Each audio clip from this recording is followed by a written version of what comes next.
Kia ora. Joe Hayes.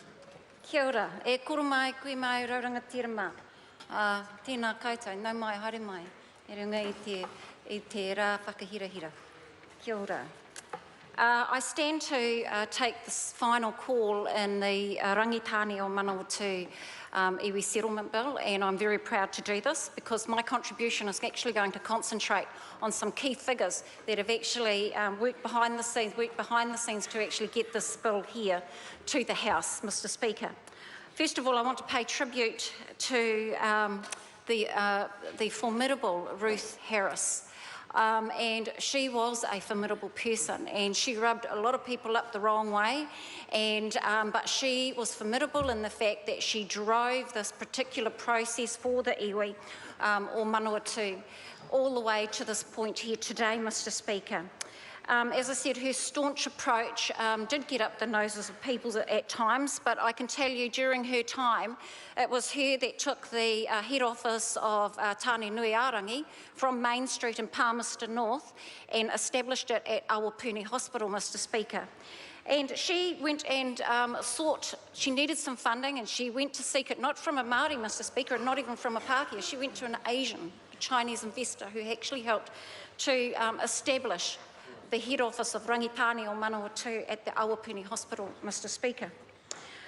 I also want to acknowledge the Fitzgerald whānau, Rangi Fitzgerald, his daughter Lorraine, who passed this year, who did a lot of work in behind the scenes, along with Ruth and the Harris whānau, Mr. Speaker.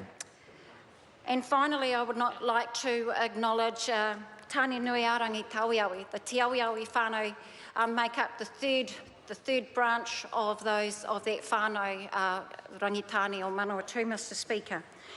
They make up a big portion of how this bill came here to the House, Mr. Speaker. And along the way, there were also the rangatira Tarangi Baker and Auntie Ka Tate and her son Putaka Tate that was mentioned in the House today, Mr. Speaker. And I remember meeting Auntie Ka for the very first time, and I thought, ooh, she's a bit grumpy, but she actually held her place in everything that she did, Mr. Speaker. And I take my hat off to those women and those men, our tupuna, who worked diligently to this day, Mr. Speaker. And it is a shame that we can't finish the whole thing off over the next few days, but you know, that's how it is, and today is a celebration for Rangitāne o Manawatu. Today we also see the tamariki and mukapuna of those very people that I have mentioned, Mr. Speaker, who have picked up the baton, picked up where their tupuna have left off, and they have carried and continue to carry the mantle from their forebears as the PSG group, the governance group.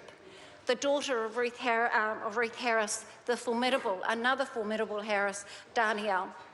And no, Pita, you can't have Danielle up in North. She's staying with us. She is ours and always has been ours, Pita. Also, I want to also mention Chris Waiapu. Now, Chris is the son of Lorraine Fitzgerald and the mokapuna of Rangi Fitzgerald. And he is also on the PSG group, along with Hohepa Sharland, Tina Kawana and Terry Hapi. And whilst everybody looks at that group and thinks, you know, this is an amazing group together, they carry a load of responsibility for Rangitāne o Manawatu into the future. We've heard about the commercial redress of the Tangi Moana forest, Mr. Speaker. But also, just recently, we heard and read in the newspapers about the farms that are coming up for sale through Landcorp. 6 in the South Island and 3 in the North Island. 2 of those farms are actually in Rangitāne o Manawatu and Rangitāne Tūmai, Mr. Speaker. And in the newspapers there was a discussion around that, around the iwi, the settled iwi will have RFR over when those farms come up for sale. And so, in closing, Mr. Speaker, I just want to say that Tangi Moana Forest is one, The other one is the future of Tangi Moana Station, the Landcorp Station. And that, Mr Speaker, is going to be the heavy weights of that PSG group on the way forward of the economic development future of Manawatu, of Rangitāne or Manawatu. And I stand proud to commend it to the House in the second reading. Kia ora.